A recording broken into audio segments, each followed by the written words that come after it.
እኔ የምልህ ምናልባት የፍራታ ማህሌትን ለመያዝ ልትተባበረን ትችላለች? እያወቀች ምን አይመስልም። ሰውዬ ስልብ እንዳይሆን አሁንስ እኔም ጠራጠርኩ። ሉላ አይነን አሊ ብላ ጠፋችሁ ለዛ ይሆናል። እናስ ያን ሁሉ ሀብት ያለው ሰው አልፈልግም ይባላል። በዛ ላይ ደግሞ ልጅም አልወለዱም። ልጅስ አይፈልግም። ለምን? እኔ እንጃ። በቃ ብቻውን ኑሮ ብቻውን መሞት የሚፈልግ ራስ ወዳድ ሰው ነው የሚመስለኝ። አይጥ ልጁን አጋያት። ማንን? ምሳሌ? ለምን? አባቷ ጠፍቷል አለች። ምናልባት ልጁ አንድ ነገር ብትሆን ከተደበቀበት ሊወጣ ይችላል። ተደብቆ አይመስለኝም። ደግሞ ቆይ ለዚህ ብዬ እኔ ልጅቷን ብገል ምን ይጠቅመኛል? በደንብ ታገኛለች እንጂ ያለምንም ሙግት ያለምንም ቤቱን እንኳን ሸጦ እሱ ጠፋ እሷ ሞተች ማለት ፈርጅ ቤቱ ያንቺ ነው ማለት ነው። ወንጀል የሰራ ሁሉ አይጠየቅም። አይ እሱስ ቀኑ ይሄዳል እንጂ መጋለጡ እንኳን አይቀርም። እኛ እንዳንቺ ሰምተን ሳይሆን ኖረን ነው የምንናገረው። እንግዲህ ብሩኬ ከዛሬ ነገ ይመጣል እያልን ብንጠባበቅም ብሩክ እንግዲህ ወደ ምሳሌ ድራማ እስካሁን አልተመለሰም። ለሱም ደግሞ ሁላችንም እንግዲህ በጣም ነው ያስጠላን ማለት እችላለሁኝ። እኔ በራሴ ምር በጣም ነው የደበረኝ።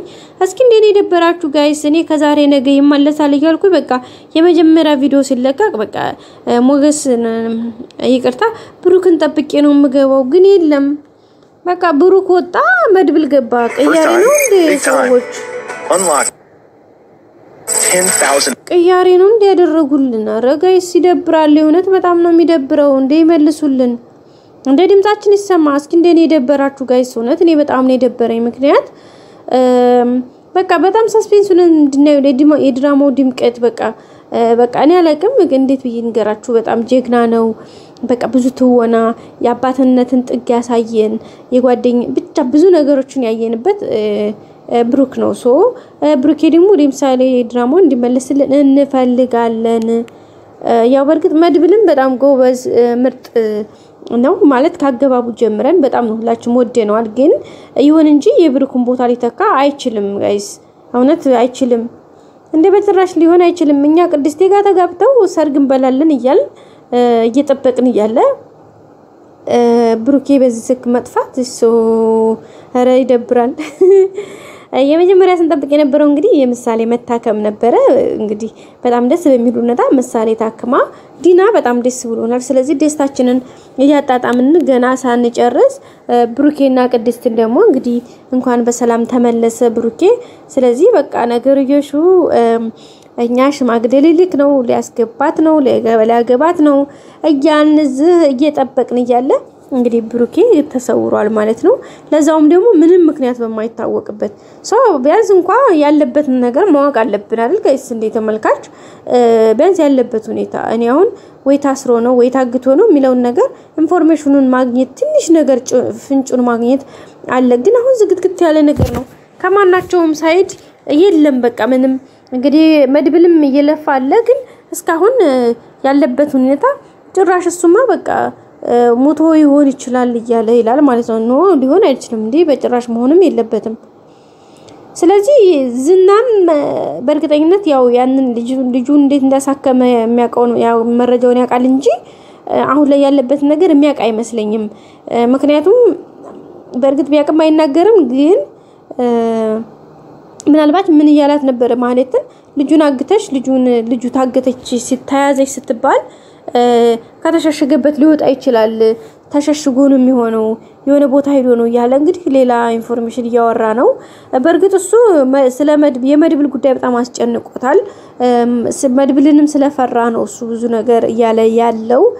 ማህሌትም ለዛ ነው መድብልን ሄዳ እንድትጋፈጥለት ነገሮችን ምን ላይ እንዳለ መድብል በብሩክ ጉዳይ ምን እየሰራ እንዳለ ኢንፎርሜሽን እንድታጣራል ስለሚፈልግ ነው።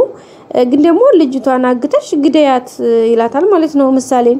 አረ እንደ ምሳሌንማ እንዳታስቡት ሊሆን አይችልም። ገደል ግቡ። በነገራችን ላይ ማህሌት ዛሬ በገዛጇ ሲያሯሩጣት ማለት ነው። በቃ መድብል እጅ ገብታለች። እንግዲህ ከፈፍ እያለች ወደዚህ ስትመጣ አይታችኋ ከሆነ በመጀመሪያ የነበሩት ከኤፍራታ ጋር ነው። ኤፍራታ እንግዲህ ያው ተፍተፍ እያለች ከዛች 5 ከዛች 10 እየለቃቀመች ህይወቷን እየመራች ያለች ሴት ናት እናቴ። ከመድብል 5-10 ትለቅማለች፣ ከማህሌት 5-10 ከዝና በቃ ባገኘችው ባለው አየር ባገኘችው አቅጣጫ እንግዲህ ያው ተፍተፍ እያለች የቀን ጉሮሯን እያበሰለች ነው። እንግዲህ ማህሌት ያወራችውን ለመድብል አስተላልፋለች። መድብል ደግሞ ያላትን እንግዲህ ለማህሌት ተናግራ ማህሌት ደግሞ ለዝና ተናግራለች ማለት ነው። በቃ ለሁሉም ለነዛም ወደዚህ ለዝም ወደዛ ያረጋች መሀል እሷ 5-10 ሳንቲሟን እየለቀመች ትገኛለች። ሶ አብረው ስለነበሩ እሷን ለእንደዚሁ ለኢንፎርሜሽን ስለሚፈልጋት እንግዲህ መድብል መነጠል አለብን ብሎ ስላሰበ እንግዲህ አንድ ላይ ወደ ቤታቸው እየሄዱ ያሉ ደውሎ እንግዲህ ለብቻሽ ማነው የት ነው ያለሽው? ላገኝሽ ፈልጋለሁ የቀረሽን ብር ነው ውሰጂ ብሏታል። የት እንገናኝ ስትለው መገናኛላት ማለት ነው። እሱ እኮ ያለው አጠገቧ ነው። ምክንያቱም ከኋላ እየተከተሏት ስለነበረ ሞገስም ዳጣም መድብልም አንድ ላይ ስለነበሩ እንግዲህ ከኋላ እየተከተሏት አይተዋት ስለነበር ማለት ነው። ከዛ መነጠል ስለመፈለጉ እሷን ነጠሏት።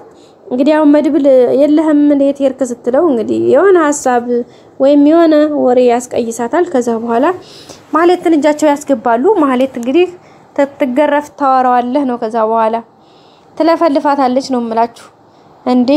ያሰበቻትን ሁሉ ያቀባጀራትን ሁሉ በህልሟ ያቀባጀራትን ሁሉ ነው የምትተነፍሰው። ስለዚህ የምታቃትን ቀርቶ የማታቀውም ያቀባጀራትን ሁሉ ትለፈልፋለች። ምክንያቱም መድብል ደግሞ አይለቃትም። አንደኛ በፊት ወንድሙን አሰቃይተዋለች፣ ሁለተኛ ደግሞ ለአሁን ደግሞ ከዝና ጋር ሆና ዋና ተዋናኝ ስለሆነች በዛ መልኩ መሆኗን ደግሞ እሱ ራሱ በጣም ነው የሚፈልጋት የነበረው። ከዛ በመቀጠል ደግሞ በዛው አጋጣሚ ሞገስ እንግዲህ እግዱን ያስለቅቃል ብዬ ተስፋ አደርጋለሁ። ይሄንን ቻንስ መጠቀም አለበት። ያው እንደምታውቁት የሞገስንም ንብረት እሷ ነች ያሳገደችበት። ስለዚህ እሷ ክሱ እንድታነሳ መደረግ አለባት ብዬ አስባለሁኝ። ከዛም እንግዲህ በቃ ብዙ ነገሮች ቢያንስ የተወሰነ ኢንፎርሜሽን ያገኙባታል ብዬ ተስፋ አደርጋለሁ። ምናልባት የፍራታ መልሳ ለዝና ተናግረች ዝና ምን አገባው? ምንም ጉዳዩ አይደለም። ስለማለት መያዛው ማለት ታገተች ቢሉት ለምን ትሞታ ተጣለች ቢባል እሱ ጉዳዩ አይደለም። ምንም ቴኬር ማለት የሚመለከተው ጉዳይ ስለሌለው ማለት ነው። ሌላው ሉላና ሞገስ እንግዲህ አሪፍ ጊዜ ላይ ነው ያሉት። ያው ነገሮች ተመቻችተው ፈለጉበት ቦታ ፈለጉበት እንትን ባይንቀሳቀሱም ከበፊቱ በተቻለ ግን ያው የኤቲኤም ካርዳቸውን ስለጣሉ እየተንቀሳቀሱ ነው። ሞገስም እንግዲህ ወጣ ገባ እንኳን ብሎ ተንቀሳቅሶ አየር አግኝቶ እየገባ ነው ማለት ነው። ሌላው ዳጣ እንግዲህ ቤተሰቦቿን በማግኘቷ በጣም ደስተኛ ነች። እዚህም እንግዲህ ደግሞ ትልቅ ቫልዩ እያረገች ነው ያለችው። በዛ ላይ ደግሞ አሁን ለብሩክ ስለሆነ በቃ እስከ ጥግ ድረስ ፋለማለሁ እያለች ትገኛለች። እየተፋለመችም ነው እንግዲህ የነ ኤፍራታን ቤት በማሳየት አንድ ነገሮችን በመጠቆም እንግዲህ ዋና ተባባሪ ሆናለች ማለት ነው።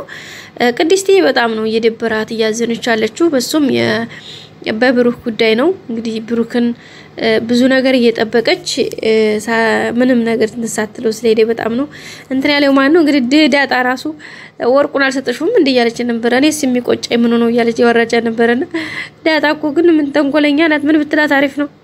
ለመድብል ስጪው በቃ ችግር የለውም ያው ነው።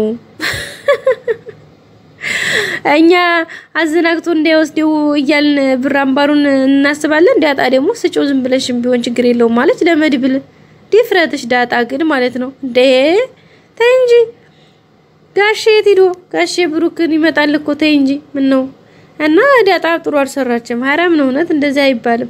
ውድ ቤተሰቦቻችን በቀጣይ እንገናኛለን። እስከዛ ላይክ ሰብስክራይብ እያደረጋችሁ አበረታቱን። ሁሌም አብራችሁ ስለሆናችሁ በጣም አመሰግናለሁ። መልካም ጊዜ ውድ ቤተሰቦች በያላችሁበት መልካም ጊዜ